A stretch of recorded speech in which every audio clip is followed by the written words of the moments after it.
천국과 지옥 사이에 큰 담장이 하나 쳐져 있는데, 어느 날 그 천국 경비를 하는 천사가 순찰을 돌다 보니까 그 담장에 구멍이 뻥 뚫렸더라는 거예요. 그래서 저 건너편에 지옥 경비인 마귀에게, 야, 너희들 죄인들을 제대로 단속해야지, 이렇게 단속을 못하니까 구멍을 뚫고 이 천국으로 불법 입국하잖아. 그랬더니 지옥 마귀가 어이없다는 듯이, 야, 우리 쪽에서 구멍 뚫렸다는 증거가 있냐? 야, 지금 생각해봐라. 너 지금 말 되는 소리를 하냐? 어떤 멍청한 녀석이 천국에서 지옥으로 가겠냐? 이 구멍을 뚫은 것은 다 지옥에서 천국으로 오려고 구멍을 뚫었으니까 너희들이 책임지고 이 구멍을 막아놔라. 그랬더니 절대로 못한다는 겁니다. 그래서 할 수 없이 타협을 했습니다. 좋다, 그러면 천국과 지옥이 반반씩 부담하자. 그랬더니 이 마귀가, 우리는 한 푼도 낼 수 없다. 배째라는 식으로 계속 우겨대니까 천사가 화가 나서, 좋다, 그러면 우리 법대로 하자. 그러니까 마귀가 씩 웃으면서, 법 좋지, 그래 법대로 해봐. 여기 판검사, 국회의원 다 와 있어. 이게 누가 꾸며낸 얘기인지 모르겠습니다만은 아마 우리 사회를 빗대서 만들어낸 그런 얘기죠. 오늘 본문에 나오는 이 스바냐 선지자가 활동하던 때가 요시야 왕이 통치하던 때입니다. 근데 요시야 왕은 그 할아버지 므낫세 왕, 또 아버지 아몬 왕, 다 하나님 보시기에 악한 왕들입니다.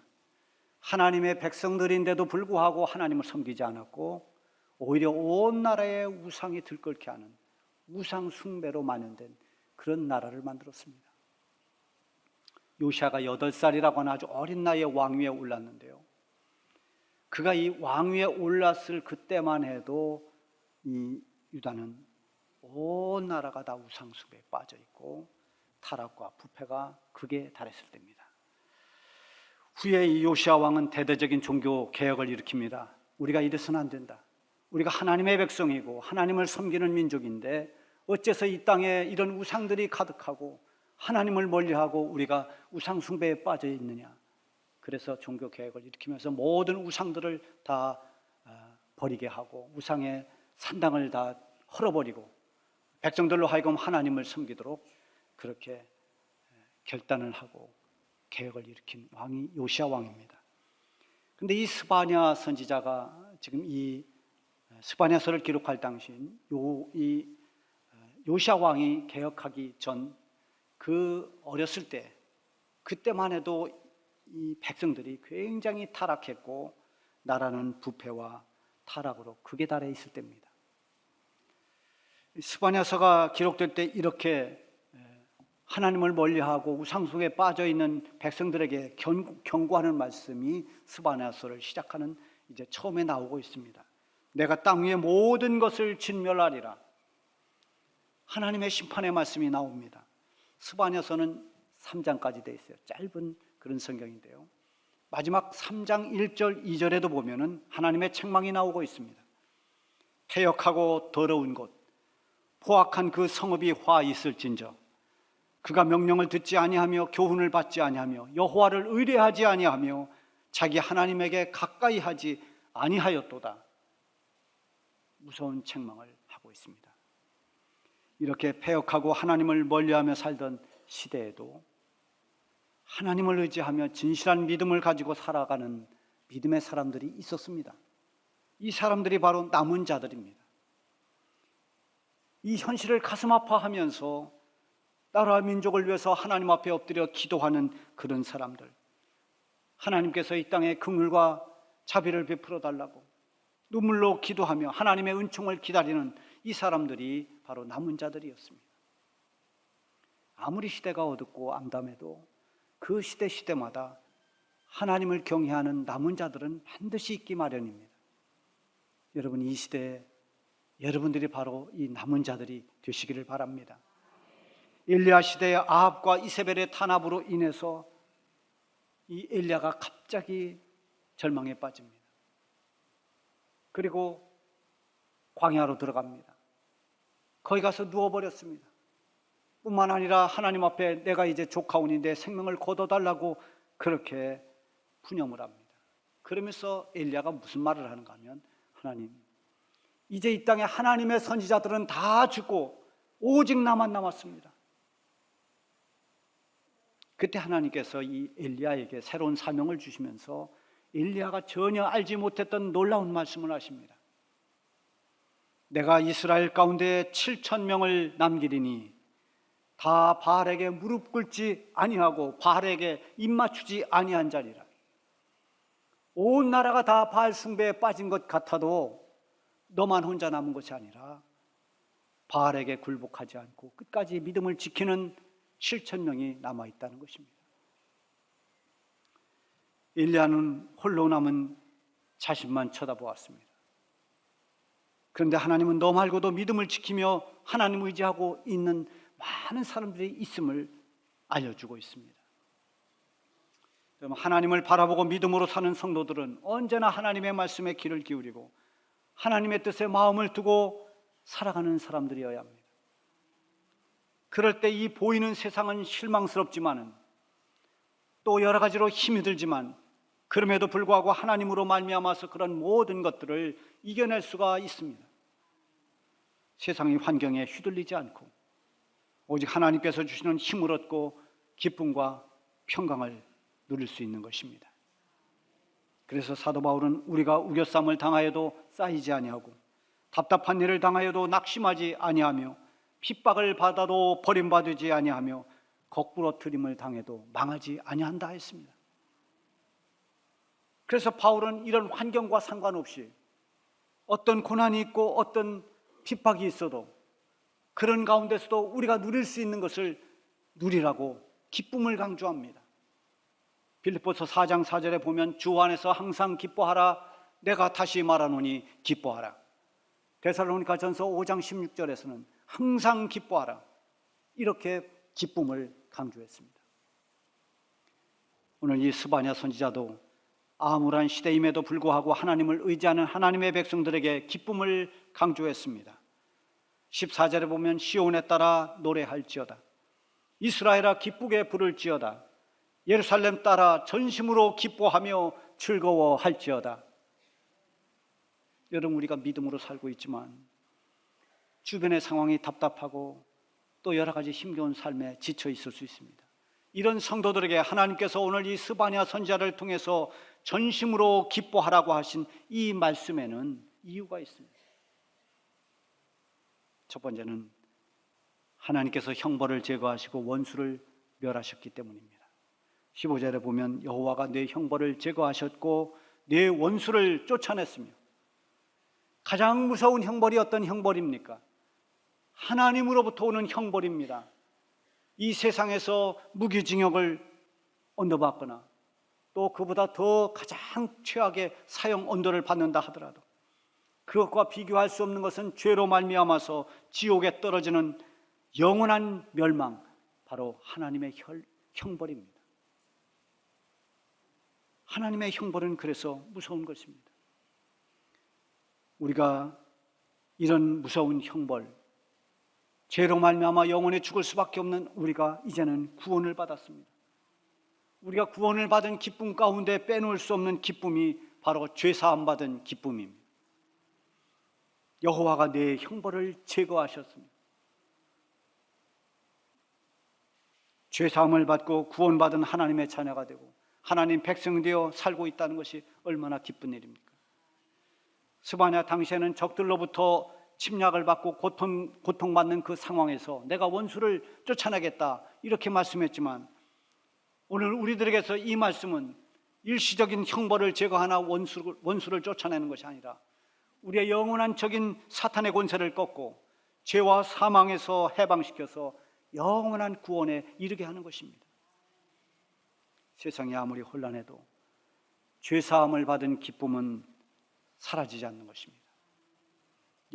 여호와께서 내 형벌을 제거하셨다, 이것은 죄사함의 선포입니다. 여호와 하나님께서 내 원수들을 쫓아내셨다, 이것은 죄와 사망에서 우리를 해방시킨 선언입니다. 그래서 우리는 죄사함 받은 그 기쁨을 노래하고 찬송합니다. 찬송가 257장 2절에 보면 금이나 은같이 없어질 보배로 속죄함 받은 것 아니요 거룩한 하나님 어린 양 예수의 그 피로 속죄함 얻었네. 속죄함 주 예수 내 죄를 속했네. 할렐루야 소리를 합하여 함께 찬송하세요. 그 피로 속죄함 얻었네. 구원받은 죄사함 받은 감격을 노래하는 것입니다. 예수님으로 말미암아 우리의 모든 죄를 사해 주시고 형벌과 심판 대신 구원의 은혜를 베풀어 주신 하나님의 은혜, 이 은혜가 얼마나 귀한 은혜입니까? 이 구원받은 은혜, 죄사함 받은 은혜, 이것으로 말미암아서 여러분이 항상 기뻐하시기를 바랍니다. 두 번째는 하나님께서 나와 함께 해주시기 때문에 기뻐하는 것입니다. 15절 중반에 보면 여호와가 내 가운데에 계시니, 17절에도 너의 하나님 여호와가 너희 가운데에 계시니, 하나님께서 너와 함께 하고 있다. 하나님이 나와 함께 하신다는 것은, 이것은 이론이 아니라 정말 우리가 신앙생활의 삶에서 체험하면 그것은 엄청난 감격이 됩니다. 하나님이 나와 함께 주시고 있구나, 하나님이 내 가운데 계시는 것이구나. 이것을 어떤 머리로 아는 것이 아니라 내 영혼이 깨달을 수 있다면, 내가 신앙생활의 삶에서 체험했다면 그것은 엄청난 감동입니다. 아, 하나님이 나와 함께 하신 것이구나. 여러분, 인디언들의 풍습 가운데 그 성인식이라는 게 있는데, 아들이 13살이 되면 13살 되는 생일날 아들을 데리고 깊은 산속으로 들어갑니다. 그래서 그날 밤 아들이 혼자 그 산속에서 밤을 새우도록 합니다. 이제 너도 성인이 되었으니 담력을 키우라는 그런 의식이겠습니다만은, 그래도 13살밖에 안 된 이 아들이 얼마나 밤새 긴장과 두려움으로 그렇게 지내야 하겠습니까? 그런데 이 아들이 밤을 새우는 그동안에 아버지는 집에 가는 게 아닙니다. 아들 몰래 가까이에서 숨어서 아들을 지켜봅니다. 혹시 짐승이 덤벼들지는 않을까? 이 아들이 두려워서 또 어떻게 하지는 않을까? 밤새 같이 깨어서 아들을 지켜보고 있는 것입니다. 아들은 그것을 모릅니다. 날이 새면서 동이 터오는 그 순간에 아버지가 아들에게 달려갑니다. 그리고 그 아들을 안아줍니다. 그리고 이 부자간에 서로 껴안고, 아버지가 내 곁에 있어줬구나, 밤새 나를 보호해줬구나, 나를 지켜줬구나. 이 아들은 기뻐하면서 아버지와 함께 산을 내려오는 것이 이 인디언들의 성의식 가운데 하나입니다. 아들의 눈에 보이지 않지만 아버지는 아들과 함께한 것입니다. 아들을 지켜준 것입니다. 하나님이 그런 분입니다. 우리 눈에 보이지 않지만 하나님은 언제나 우리 곁에서 우리와 함께하고 계십니다. 우리를 인도하고 계시고 우리를 보호하고 계십니다. 성경에 보면 그것을 깨닫고 힘을 얻는 사람들이 얼마나 많은지 모릅니다. 야곱이 혼자 형을 피해서 도망가던 날, 밤이 되어서 돌을 베개 삼아 잠을 청했습니다. 꿈에 하나님을 보았습니다. 천사를 보았습니다. 하나님의 음성을 듣습니다. 내가 너와 함께 있어 네가 어디로 가든지 너를 지키며 너를 이끌어 이 땅으로 돌아오게 할지라. 내가 네게 허락한 것을 다 이루기까지 너를 떠나지 아니하리라.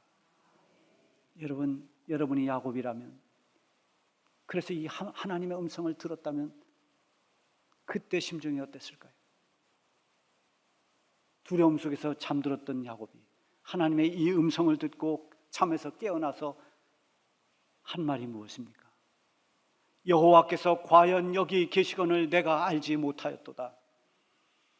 야곱은 지금까지 아버지, 할아버지 대를 이어서 하나님을 섬기는 집안입니다. 수없이 하나님에 대해 들었습니다. 하나님께 예배를 드렸습니다. 하나님을 믿으며 지내왔습니다. 그런데 그 하나님이 나와 함께 한다는 것을 지금까지 몰랐습니다. 하나님이 여기 계시거늘 내가 알지 못했도다. 그 후로 아마 야곱은 나와 함께 해주시는 하나님으로 인해서 기뻐하며 외삼촌 댁으로 달려갔을 것입니다. 하나님이 나와 함께 하신다는 이 확신을 하고 나면 두려움이 사라집니다. 하나님이 나와 함께 하신다는 그 확신이 들면 용기가 납니다. 기쁨이 찾아옵니다. 우리 교회가 91년 12월 27일 날 창립 예배를 그 좁은 곳에서 사람들이 가득 차서 드렸습니다. 그리고 그 이튿날이 토요일이었습니다. 토요일 날 아무도 없는 성전 강대상에서 제가 엎드려 기도했습니다. 그때 나이가 저도 아주 어릴 때입니다. 하나님, 아무것도 모르고 이렇게 개척교회는 시작했는데 어떻게 앞으로 교회를 이끌어가고 어떻게 헤쳐나가야 될지 막막하고 두렵기만 합니다. 기도했습니다. 제가 신학교를 가느냐 마느냐를 놓고 기도할 때는 하나님께서 이사야 43장을 응답으로 주셨는데, 그때는 이사야 41장 10절 말씀을 응답으로 주셨습니다. 두려워하지 말라, 내가 너와 함께 함이니라. 이 한마디에 저는 더 큰 응답이 필요하지 않았습니다. 두려워하지 마라, 내가 너와 함께 함이니라. 저는 그 말씀을 묵상하면서 그 이튿날이 첫 주일인데 그 주일날 설교 본문을 잡고 제목을 잡았습니다. 사무엘상 17장 31절부터 40절 말씀, 우리가 가져야 할 용기, 이것이 우리 교회가 창립되고 첫 주일날 설교 제목이었습니다. 물맷돌 몇 개를 들고 저 블레셋의 장군 골리앗을 향해 싸우러 나가는 이 다윗의 용기는 어디서 났는가? 이 용기는 하나님께서 나와 함께 해주신다는 그 믿음 때문이었다고.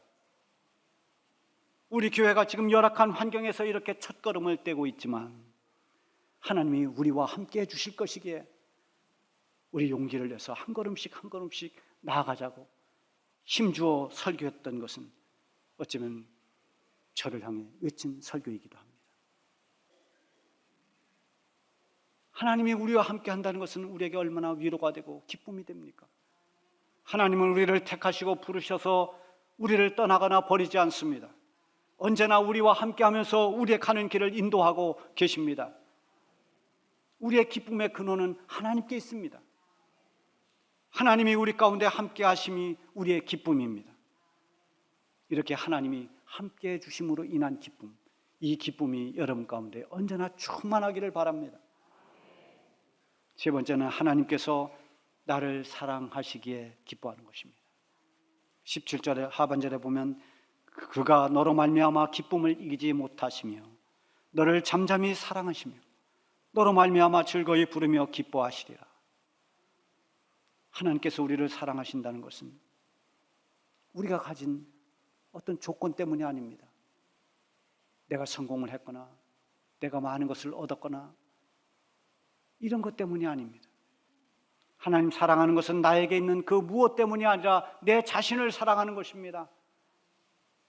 내가 누구이든, 내가 가난하든 부하든 어떤 형편에 있든 내가 하나님의 자녀이기 때문에, 내가 하나님의 택함받은 사람이기에, 내가 하나님의 일꾼이기에, 내가 하나님을 믿고 의지하는 하나님의 사람이기에 나를 하나님이 사랑하시는 것입니다.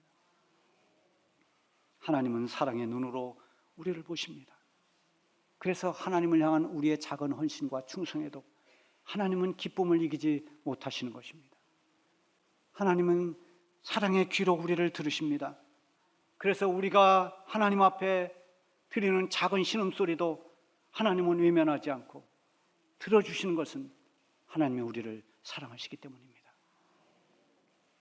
나를 사랑하시는 하나님의 사랑은 예수님을 통해서 얼마나 그 사랑이 큰가를 보여주셨습니다. 하나님의 사랑은 목숨까지도 내어주는 그런 사랑입니다. 누구도 끊을 수가 없는 영원한 사랑입니다. 로마서 8장 38절 39절에 보면은 내가 확신하노니 사망이나 생명이나 천사들이나 권세자들이나 현재일이나 장래일이나 능력이나 높음이나 깊음이나 다른 어떤 피조물이라도 우리를 우리 주 그리스도 예수 안에 있는 하나님의 사랑에서 끊을 수 없느니라. 여러분, 우리가 사랑받고 있다는 건 얼마나 기쁘고 즐거운 일입니까? 더군다나 하나님의 사랑을 받으며 산다는 것은 그 어떤 기쁨보다도 더 큰 기쁨입니다. 우리의 삶에는 여전히 곤고한 일들이 많습니다. 근심되고 두려운 일들이 여전히 많이 있지만 예수님 안에 살고 있는 우리에게는 그런 모든 세상의 환경을 이길 수 있는 기쁨이 있습니다. 구원받은 기쁨, 그리고 하나님께서 나와 함께 하시고 나를 사랑하신다는 이 감격의 기쁨. 이 기쁨은 내가 잃어버리지 않는 한 그 무엇도 뺏어갈 수 없는 하늘의 기쁨입니다. 이 기쁨을 전심으로 누리면서 살아가시기를 바랍니다.